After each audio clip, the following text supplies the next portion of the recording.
What up, guys? Noise About My Chronicles. This is the movie section. Let's get right into it. Focusing on an animated movie, All You Need Is Kill.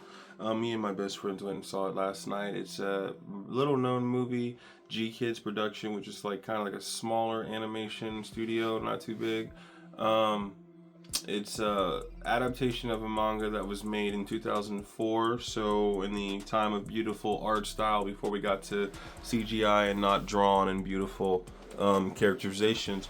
I wanted to go see it with my best friend. I told them because it is a animated movie based off of, it is a manga that the movie Edge of Tomorrow that came out in 2014 with Tom Cruise and Emily Blunt is based off of.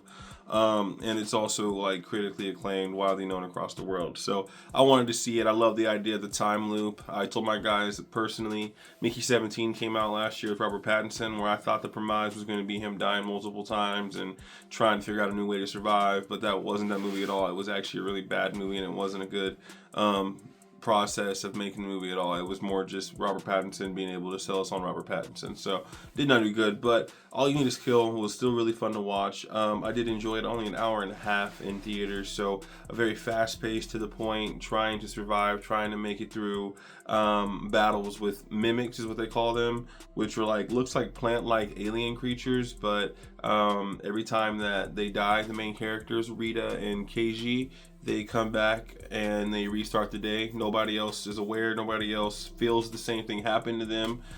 We find out later in the movie that it happens because Keiji and Rita actually, in the very first attack, they linked up on accident. It was Keiji driving a truck off of a building. It was Rita going to attack a mimic straight on, and them in the same moment of killing a mimic, I think, they ended up cross-looping their deaths. So from then on in the movie, we basically see Rita working to be better, training herself up because she's been going through the time loop for so long, figuring out how to really defeat the monsters, getting augments to her suit. Really, just like Edge of Tomorrow, kind of having to piece together all the ways to make it work after dying in so many different extravagant, aggressive, gruesome ways. I like the movie. I like the premise a lot. I like the fact that there were definitely, and of course understandably so many moments where Rita wanted to give up, where she felt like she was alone until she finds Keiji about 40 minutes into the movie.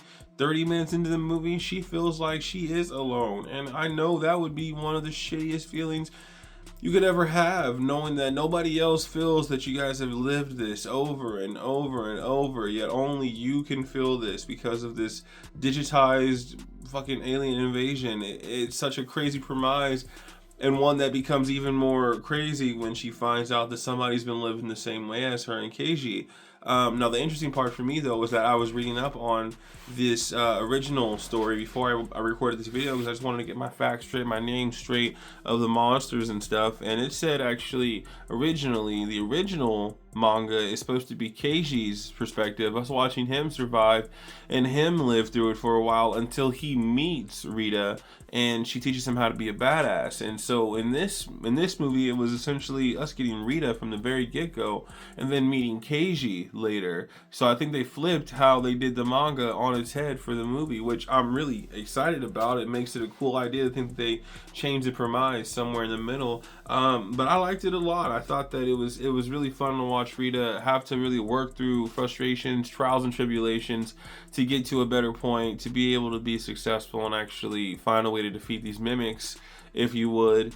And the biggest thing for me was looking at her and knowing she needed more power, more strength, more follow through when she decided to strike things and kill them. And that's exactly what she got. I think that it was really awesome to know that Keiji was actually looking out for her, had her back. At one point, when we kept watching the perspectives of her fighting, it felt like somebody was monitoring her, but we didn't know for a fact until we meet Keiji and find out that he's been augmenting her suits, giving her what she needs, making it easier on her. So he was actually being her little guardian angel, even though she was so frustrated and wanted to be done with everything, tried to kill herself at one point. Side note, her whole backstory with her mom is crazy. Her mom just tried to throw her in a lake, I guess, or a river or an ocean or some shit, and then jumps in because she's guilty about it. But then Rita's comment to her mom was that if you really wanted to kill me, you should have tried harder. What the fuck? Okay. Definitely crazy moment like that was just out of left field. Um, the sadder part, I think, more than anything in the movie was the fact that she was saving people on the, not even, you wouldn't call it a battlefield, but she was saving people as the attacks were starting to happen, the invasion starting to happen, because she's basically living it through the morning before them going to do their job regularly, and then the invasion happening and everybody dying. So she's already understanding what moves these mimics are going to make, where they're going to jump from, where they're going to come from, and she's trying to protect people from the mimics, like coming and just like piecing them up, because it's like scythes. It's like through your face scythes, okay? Real quick, piece you up, slice you in half, boom, boom, boom, you're gone. Got something that look like flowers. Yeah, they look like flowers, but the petals are all individual and can come and attack you directly. So shit is not sweet, okay? It is not sweet at all. But the saddest shit for me was watching her try to protect people, trying to like prevent them from dying, even though she understands like if she dies it means nothing, but still trying to protect people from dying and them literally getting saved for a split second and saying, oh my god, thank you so much, only to what, get killed right there, or her get killed, and then it resets, and then it's watching them treat her like shit the next day at school, or just talk to her any old way because she's not in the mood, because she knows you guys are gonna die and she tried to save you, but you guys were ungrateful as shit, so why did she even try to save you, kind of moments. So you're like, man, I'm letting you die every time after this, fuck you then.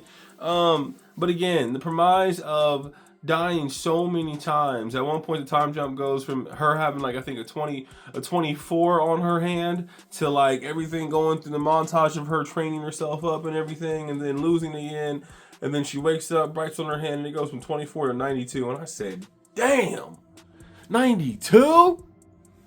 My God, she's lived this shit 92 times and died 92 fucking ways, and she's still pushing through.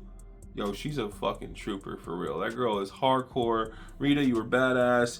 Looking at the manga too, and looking at how the art style was, I would definitely say don't read too much into the animation and how they did it, because they could have done it a lot better. Personally, Rita looks badass as shit in the manga, but in the movie they definitely kind of went the cheaper route and kind of kept it to where they could get it out in an hour and a half without having to spend too much on the budget, because I think they understood this movie was not going to do numbers in theaters. They just probably wanted to do it for the culture and do it to get it out there, because I think it'll do really great when it goes to streaming. Personally, it'll probably do amazing when it goes to streaming, but it's not going to be a commodity that draws people into theaters. The trailer got me on Instagram when I watched it, seeing the mimic, one of them like running at her. The trailer got me immediately, but I'm somebody who is very in tune with anime, loving horror kind of thought processes, random supernatural shit. I'm a fan of all of that, so I was already going to be there the moment I saw her die and wake up and then have to repeat it over and over again. So I thought it was really cool. I thought it was worthwhile, and it was actually fun to watch,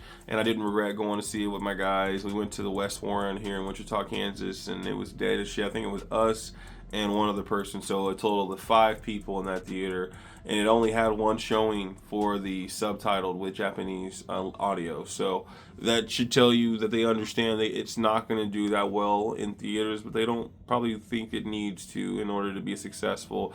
Like I said, the budget looks like they did not spend that much money to make this movie, animation wise or drawing wise. I would say animation, or what was it, animation or drawing or cartoonish, whatever. They didn't spend money on either side, honestly, but I still think it was a fun enough movie to really enjoy. Maybe not go to theaters and see it if you don't want to waste the money, but I mean, it's only $12, so it would be worth it to me.